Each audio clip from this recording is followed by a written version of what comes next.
let's get started, and you can kind of just tell me a little bit about what you do and where you work, and then we'll kind of go into some of the questions that we've got set up. Because I checked your website, and very professional looking, you know. So lots of fun to watch or to check out.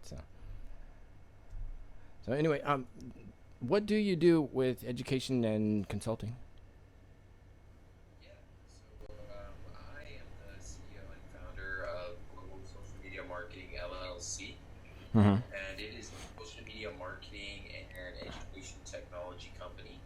I was accepted as a Google for Education certified trainer this year, and I have been presenting at major technology conferences in the United States, and I've been doing trainings for local businesses here. Congratulations, that's great. So when you're doing the conferences, what kind of conferences are you doing or presenting at? Yeah, Google for Education has partners. Two of those partners this year that I have created relationships with are apps events. Mm-hmm. I presented earlier there this year. So you did some of the apps events, and I'm assuming the Edtech too. Yeah, Edtech and apps events this year so far. And Mm-hmm. then I've done the Upstate Technology Conference, which is based out of Greenville, South Carolina. Cool. And then I'm planning to be at the University of Georgia later in October for their innovation and teaching. Cool, cool, cool. And so, how did you get started into doing all of this? Yeah, so I got accepted into the Google for Education program, and as soon as I got into the program, there's a requirement to have 12 trainings for the year, and a lot of the other trainers that were already in the program had suggested that I pursue presenting at some of those conferences to kind of start as a new trainer. Mm-hmm. Okay. And then, uh, at this point, how have you actually gained new consulting clients and things like that? Yeah, I mean, so far, really, it's been me applying to online job boards, Mm-hmm. kind of networking as well. So hopefully later next month, I'll be kind of doing a presentation for Pearl Vision, which is a business. It's not an actual school or education. And then I also have started to build out a list of schools here in Colorado that I started contacting this summer to try to get some training opportunities there as well. Okay, that's great. And so now, are you a teacher then, there in Denver? I actually am.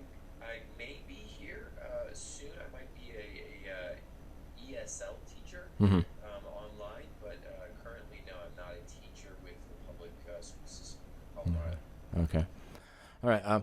Well, just to let you know, your and my background right now seems to be I'm about 1 year ahead of you, but very much in the same place. Okay. I just got the trainer certification year before, so Okay. and for me, I was teaching at university. I had originally been a trainer, and so I'd done business training, and I didn't like to spend my weekends in Shanghai and Beijing, and I wanted to spend with my family. So I went into the classroom, and the students in Hong Kong and China, they just don't talk in the classroom.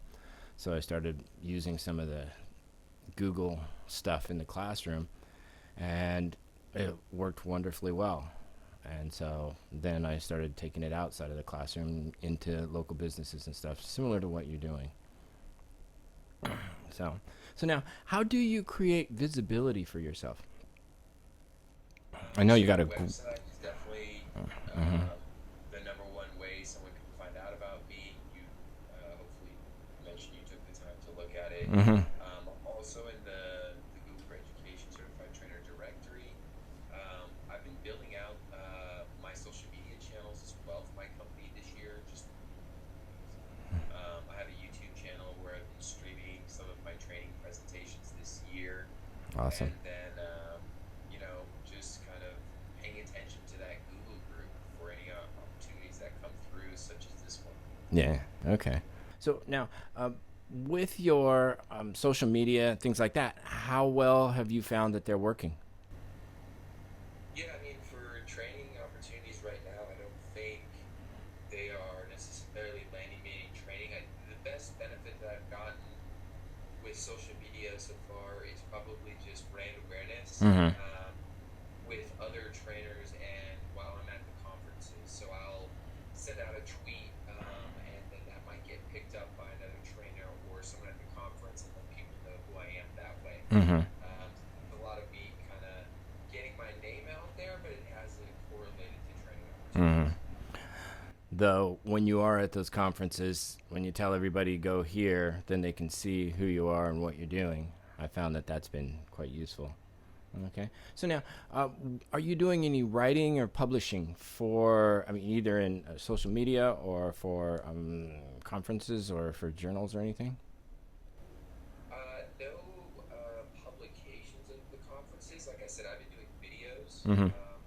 YouTube videos is kind of my piece of content, the conferences. And then in regards to writing, yeah, I do have a blog on my Mm-hmm. website, and a lot of that is my research of Google technology and social media marketing. Okay, So cool. it's not necessarily correlated to the conferences themselves. It is just me researching what the trends are currently in the marketplace. I see, I see. And so, with those trends and how you're using them there for your social media, now are you planning to put all of that into, say, an ebook in the future? It's definitely something I could do. I have some examples of like some social media marketing plans that I'm trying to kind of put into a downloadable ebook type of template Mm-hmm. because businesses value that. But for me right now, there isn't like a direct Mm-hmm. kind of short-term goal to get that done right now. Yeah. Yeah. Wow. Yeah. That's kind of was mine. I guess last year I was in pretty much the same situation, but maybe later or offline. There's a website called Beacon.by, and it's a free ebook producer. Kind of tricky to learn how to use, but boy, they look good when you're done with them. So I'll share those with you later. And, okay, so now when you're using the social media, how did you learn how to use it, and what are some of the things that you do with the social media? Yeah, I mean, different things that I'm doing is I'm putting out content, Mm-hmm. again, related to my presentations or a good news article. And then what was the second question? And then, so how did you learn how to use the social media to promote yourself? Yeah, so I mean, like I said, I read a lot. I read major social media publication outlets such as Social Media Today, Mm-hmm. um, HubSpot, Hootsuite, and I'm also doing social media for businesses. So I have real world application experience where, I'm doing social media for a business and then I'm taking that knowledge and applying it to promoting my personal business or my training opportunities. Yeah. So you mentioned HubSpot. How? Um, yeah, and I noticed on your website you're HubSpot certified. What does that mean? Yeah, so HubSpot is probably um, I don't want to say it is, but I think it's probably one of the most sought out after marketing automation tools in the United States right now, just Mm-hmm. with the sheer number of users and businesses that they reach. And they really had the philosophy back in around 2010, 2011 for the philosophy of inbound marketing. Mm-hmm. So the old traditional ways of marketing are called outbound marketing. They are really relying on a lot of traditional methods that you would see, print, radio, TV, billboard, flyer, newspaper, those type of things. Where inbound marketing is more focused on kind of the web 2.0, social media, Mm-hmm. blogging, those type of things. Generate leads that come to you versus you going out and getting those leads. And we like those. And Okay. because of that, I've used HubSpot as a technology tool in my marketing career. Mm-hmm. But then I've also gone to their conference, which is the largest conference of inbound marketing professionals in the world. Wow.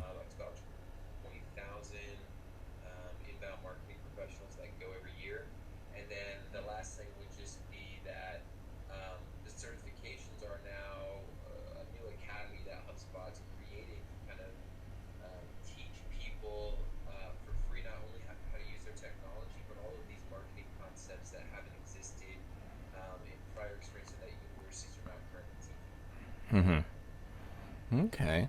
Well, and so other than HubSpot, now do you use HubSpot as, say, an autoresponder or an automatic email device? I currently don't have access to HubSpot. Mm-hmm. I have experience using HubSpot. Okay. Do you use anything now? MailChimp or Aweber or anything? I do not have an email marketing solution or a marketing automation Mm-hmm. solution, if that's what you're asking, because of just lack of funding or lack of resources to pay for those things. I can relate to that. And actually, that's one of the ideas here with this ebook that we're creating is to share what are some of the ways that people are using and getting their name out there without spending a lot of money. Okay, so because Right. we're teachers, and most of us don't have that much to do, and if we want, I'm not interviewing full-time consultants because they already have their lists and all of that stuff. So all right, so I was just kind of curious if you had anything. So now you get your name out there and you use social media and you're you're having that brand. What are the steps you're taking to actually get the clients? Have them sign up. Yeah, so the client thing is, there's not a really a good one answer to that question. It's all different. So, again, I have definitely been using the Google Groups, Mm-hmm. message board for any type of opportunities. I have been contacted only by two people this year so far for the directory, so kind of more of an inbound lead opportunity. Um, Conferences, it's more about me networking Mm-hmm. and getting the person's contact information, a business card, following up with them an email, sending them my trainer application video, and trying to have discussions with them to do a training opportunity. Businesses, it's a lot of using online job boards as well as networking. So, like for example, like Pearl Vision, who I'm trying to do a training for, the whole conversation started when I got my new glasses, and we needed to understand how to use Google products because they just started using them. Mm-hmm. So hopefully, that's going to be something funny where I literally just got new glasses and I get turned into a client. The other thing that I've been doing is I think I've just been trying to kind of do a lot of research this year. So I've started to kind of build out content or presentations to send people. I also live with a current teacher. I'm going to try to hopefully utilize him. I have an aunt that was a former teacher. And then the last thing would just be that I have two interns underneath me that they've started to try to reach out to schools within Georgia and Colorado so I can try to generate new business. Okay, great, great, great. So when you get the client, like you talked about with Provision, what how do you discuss the training and training requirements that they might need or they would want to need? Yeah, I think the best way to describe it is just in person. First off, Mm-hmm. kind of explain to them what the training could consist of, and then I'll actually take them to the computer and have them look at Google and go to G Suite so that they understand what products are available. Actually, most businesses today that I find couldn't even tell you what one or two of the products are in the G Suite. They probably know Google Docs and they've heard of Google Slides and Google Sheets, but no one could tell me what the core product suite is, and no one could tell me what the secondary suite is. And some people are really clueless to even know what a G Suite is to begin with. So that's kind of what I start with is the explanation of, hey, these are free products that you can use for productivity and collaboration within your business or your school, and you've got about 10 to 15 products that are available to learn, and I can train you on any of those products depending on what your business are or what products you think are most valuable. Fantastic, fantastic. And that's how I'm going to share this video with you too. So I'll put it onto Google Drive, and you can go out there and check it out. Okay. Just on that note, yes, you're right. Most businesses really can't tell you much, and when I grew up, we didn't use computers, and once we got into the working world, that's really where we learned how to use Microsoft. Now, like my 12-year-old daughter says, "Daddy, I don't use Microsoft." And so uh, that's a very different world than we grew up in. And all these businesses, once they start hiring these kids that have grown up on using these free Google tools, it's going to be kind of a surprise and a shock that these kids can really interact and work together and collaborate in real time. So it's going to be something that I'm pretty sure there's going to be a huge wave in the next few years when they start graduating and start getting out there into the real world, and the real world's not ready for them. So I know the many universities right here in Hong Kong that are really resisting, even though they have much of the Microsoft.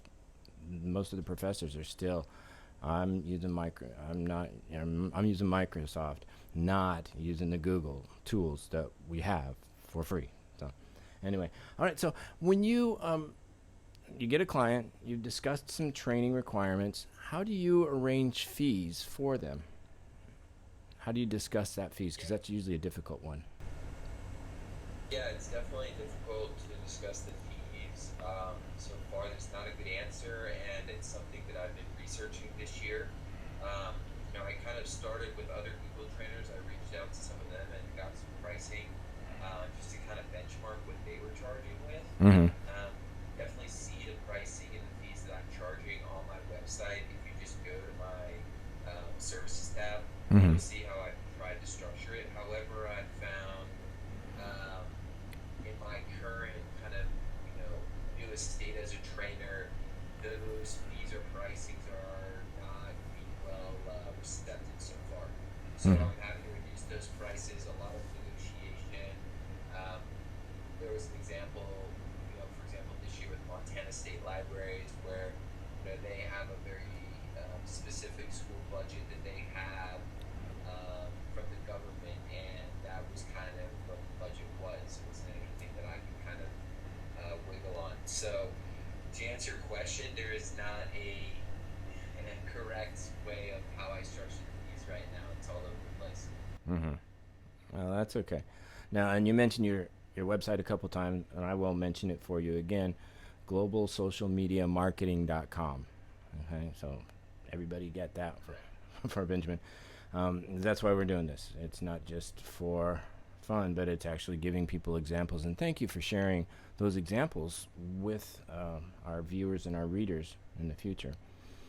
Okay, so now delivering your training, you've agreed on a fee. Now you want to go in there and deliver your training or your consulting. How does that work? Do you have them pay for travel, or what's your process? Yeah, so unfortunately, so far it's been very difficult for me to get people to pay for my travel. Mm-hmm. I would like to be working towards that, but for example, all of the conferences that I've been to this year, I've paid my own personal money to get to those conferences. So I've definitely been taking a risk Mm-hmm. from that regard, and my ultimate goal is to get paid for my travel in the future. It's just one of those things where I'm a new trainer and I'm not well known in the education, technology, or Google training world right now, so I'm kind of paying my dues. Mm-hmm. Okay. And then when you walk in, do you do mostly preparation of, you know, pre-work? Do you give them any pre-work to do, or do you just go in and present in seminar style? Yeah, so I normally what I do is I give them my presentation before I come in for the training or the speaking engagement, so that Mm-hmm. they have that material. And then, as I'm doing the training or the presentation, I will go through that slide, but I'll make room for time for the student or the business or the teacher to kind of experiment and have that discovery of learning, and kind of Okay, give great. them some opportunity to actually try. A good example would be my most recent presentation of YouTube. I was explaining to a classroom of 30 South Carolina teachers in Greenville how to set up a YouTube channel, how to make videos, and I actually paused my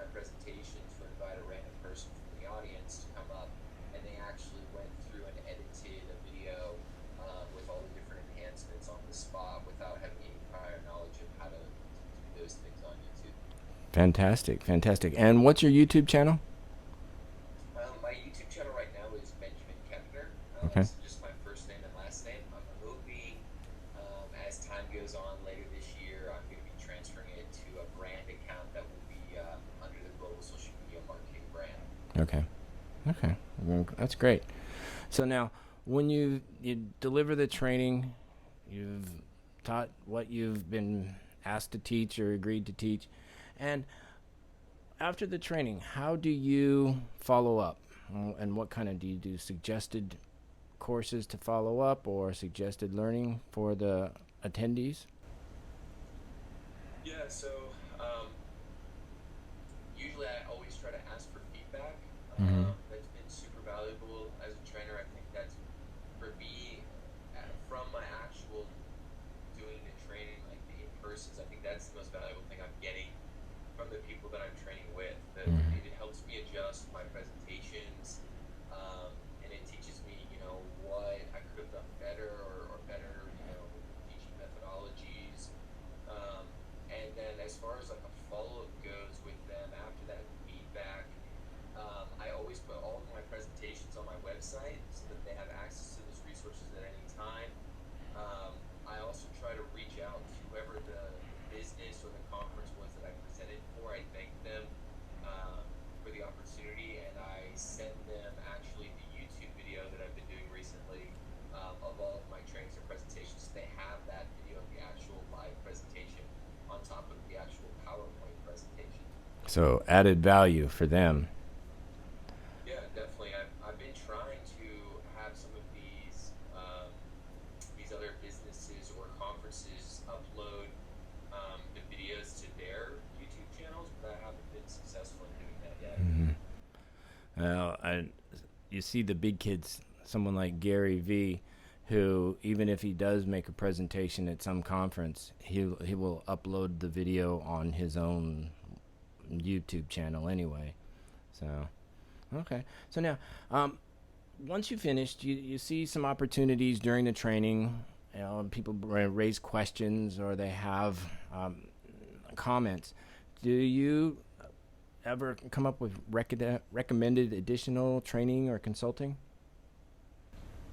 Yeah, I always in my presentations I leave a slide or some time to provide additional resources, um, third party, other type of education technology resources, and then I definitely point to my website because there's a lot of blog content there. As I've mentioned, there's 370 articles that I've written to date so far in my career on technology marketing, Google products. I mean, not all of them are Google products, but yeah, there's a lot of content there, so I'll point to those type of things. Mm-hmm. And then, yeah, I would say my goal in the future is to eventually, with businesses, is I can try to hopefully build this out to encourage, different products. So, for YouTube, for example, I've been doing that a lot recently, but I wouldn't say there's too much more I'm going to be able to teach in those regards. Mm-hmm. So I would maybe suggest another Google YouTube product, like the Hawks or Slides or Sheets or something else that would be valuable, that has a lot of relevance for that business or school. Fantastic. So now, for you moving forward, what's kind of your game plan from here? I know you mentioned a few of your later on this year, but what is your plan, or what are some steps that you're going to take moving forward to build your consulting business? Yeah, I think right now for me, I'm a little frustrated with the inability so far to monetize the things that I'm doing. Mm-hmm. I've definitely spent probably at least 100 hours of free work at this point this year trying to build out my training business. Global Social Media Marketing LLC, it's definitely a business here in Colorado that I registered with the Department of State, and I've been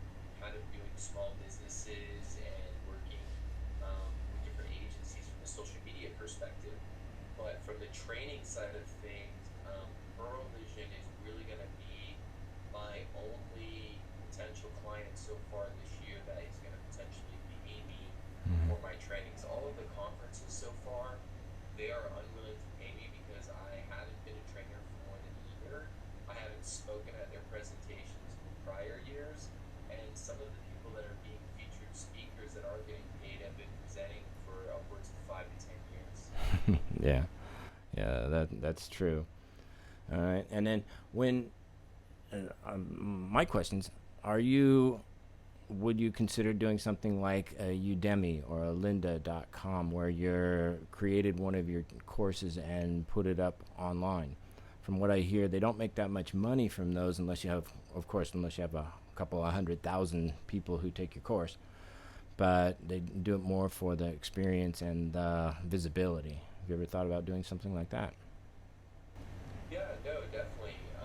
So I guess, again, for me, I guess it's some of my trainings are actual like business clients. So I've done a lot, outside of G Suite, but I'm a very kind of marketing driven CEO. So I spend a lot of time doing Google AdWords and Google keyword research for small businesses here in Colorado. Mm-hmm.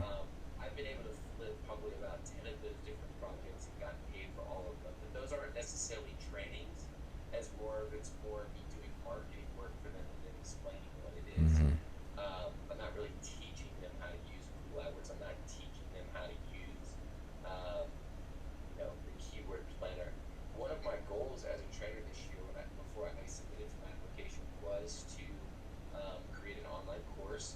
So yes, I am considering having a Coursera or Udemy version of my YouTube because I presented the YouTube presentation 4 times now this year. So I think it's at a good, 6 months of presenting the same thing. I really think that is a pretty solid presentation at this point to feel like it could be an online course. And I think for me at this point, it's just it's a time thing. I put a lot of time in developing Mm-hmm. the presentation, getting my name out there. So now I need to just take some time now to really figure out like going forward everything that I want to do for Google trainings going forward. I really want to figure out how to monetize it because my friends and family are telling me I'm crazy right now doing all this free work and just for me from a time perspective, right? I mean, I personally don't want to be working for free forever. I want to monetize this. Mm-hmm. Mm-hmm. Okay. And so, do you use any of the tools like Elance or Fiverr or freelance.com? Yeah, I've used all of these freelance websites, and honestly, to be completely transparent, I think they're terrible. Mm-hmm. I think that they put you through so many hoops. A lot of those services are really downplaying my intellectual ability and the fact that they're used to maybe recruiting or hiring people in third world countries, especially in the Asian markets. You'll see a lot of those websites recruiting people from Korea, Japan, China, Indonesia, India, and they're paying people something around like $5 to $10 an hour. It's really crazy, and I don't think that those are good places for me to go searching for work, honestly. Yeah, yeah. Okay, and so have you ever used them to do some of your time-consuming repetitive work, like marketing or things like that? Yeah, I mean, again, I don't think that that's necessarily good either because I think that my knowledge of marketing is going to be like 99% of the time better than any freelancer I'm going to find. Mm-hmm. Um, I'm a super nerdy guy. I've been doing this for 7 years, and I think the fact that I'm 30 and I'm in a Google for Education certified trainer program with really only 1 to 3 years of teaching experience, I think speaks for itself that I am an elitist and a scholar that using a freelancer, in a third world country, I just don't think that's a good idea. Mm-hmm. Now, you've mentioned a couple times your expertise in marketing and your background in that. Do you ever teach teachers or the students how to promote themselves or how to share or get their word out? There was some mention in my YouTube presentations. I think one of my first ones this year in Arizona at Grand Canyon University, I was telling teachers that they need to empower their students to use YouTube to build their personal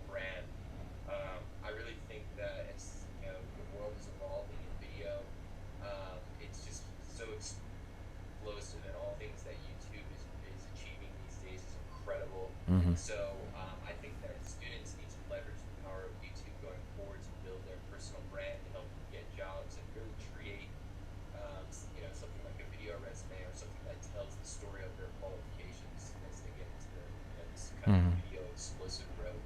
Yeah. So now, have they brought up the e-portfolio or digital portfolio versus YouTube argument? Well, we're doing a digital portfolio, and what would you say to that? Yeah, no, I think you should have both. I mean, Mm-hmm. look at me, for example. I have both, right? I mean, I have a website with all of my prior work, my thought leadership, my writing ability. But then I also have created my own company video. I've created my own Benjamin Kepner About Me video. I created my own Google for Education Certified Trainer video. So I think that you need to have both, in my Mm-hmm. opinion. Okay, yeah, and because I run into that a lot too. I'll find the teachers say, "Oh, we can't. We're doing an e-portfolio. That's good enough." And my response is, "But how are they going to get a job if that e-portfolio is something that nobody can see except the students, their teachers, and the parents?" Right, and so, Yeah, I think it's one of those things too where I think video is just a better mechanism, in my opinion, for learning and for emotional engagement. yeah. And now, have you heard any argument on the mobile device or a cell phone? We're using them too much and we're not disciplined enough. Have I heard any what now? Any arguments about, oh, we don't want to let the kids use these phones when they're too young or they're using their phones too much? Yeah, no, I think every school is trying to set restrictions on that. I know, for example, here in Colorado, some of the teachers they don't allow their students to have a phone in the classroom to be used at any time. Mm. And in Greenville, for example, they were blocking YouTube videos. So none of the students could actually watch YouTube videos at school. So I guess it's funny because it's kind of like, from my retrograde, you're going to tell someone to do something, and that's going to make them want to do it that much more. And unfortunately, kids are having mobile devices at a very young age. I mean, I see babies opening iPads right now at 3 years of age. So Mm-hmm. it's just the generation that is growing up with that technology now. You and I, we didn't have access to cell phones. I didn't even have a cell phone until I was a teenager. So the fact that they have that technology at their hands, they're going to have it. And regardless if people are saying they shouldn't have it mobile or not, they're still going to have it. Is my point. Yeah. Like, they're already consuming all of their media through their phone um, more than they are anywhere else. It's really an extension of their personality, and they're going to have it every day, and they're going to be using it. So why would we not want to be leveraging that technology to teach them on those devices? That's a good point. Well, and I keep bringing it up. And, the same thing happened in the 60s. I'm a few years older than you. And the TV came out, and we sat kids in front of TV for 8, 10, 12 hours a day. And until we learn that discipline for the TV, it's the same thing with the cell phone. Once we learn the discipline and we teach that discipline, then we learn to use it more in a more valuable way. So, Yeah, and I think it's from a discipline standpoint, I think it's just important, and I think we're all probably bad at doing this, but setting time for when you should be online using your phone, and setting time for when you're disconnected and you have no technology going on. I think it's silly, but I think in today's world now, we need to try to focus on not preventing the devices. We need to focus on having rules and regulations on when we should not use those yeah, devices. that's true. That's true. Okay, so Benjamin, is there anything else that you would like to mention, say goodbye, or tell people to go look at your YouTube or your website? Yeah, definitely. So, I'm not sure what will be used from my interviews, so I don't want to give away too much information, Mm-hmm. and everyone is not looking at me as like this free guy. I have monetized my training so far, which for me to get to speak and travel all across the United States is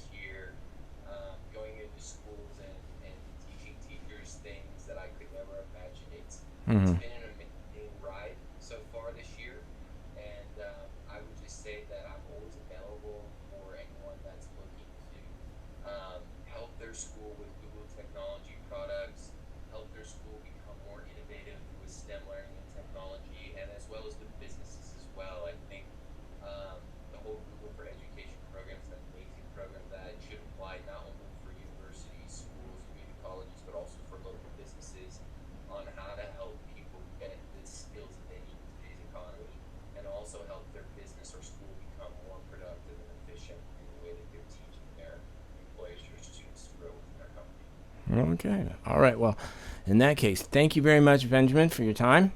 And well, I'll help send. We'll do some editing and send this, or actually, we can probably post this whole thing online so you can get it. And then the final version will have a written version, possibly audio bits and pieces here and there, and then possibly some of the video too. Depends on how my editor can put it together. Okay.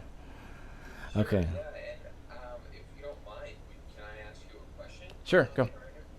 So, I would love to just know, as like another Google for Education certified trainer, obviously you've got a year ahead of me.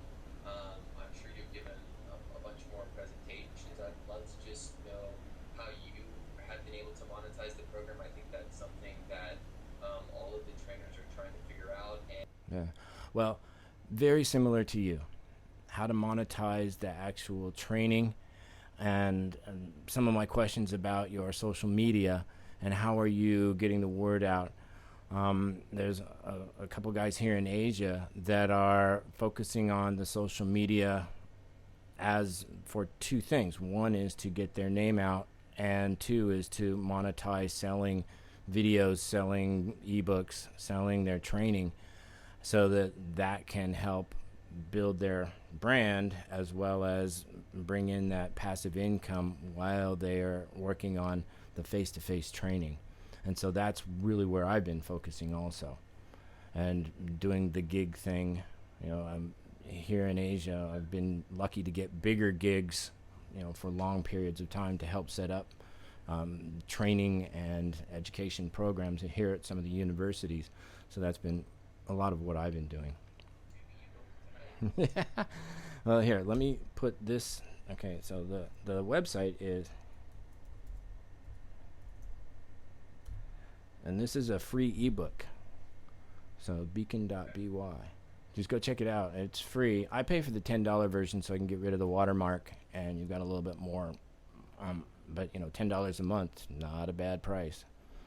So Yeah, it's not. And then another question I had for you was, do you do any type of paid advertising right now? I have done a little bit in YouTube, or not YouTube, but on Facebook.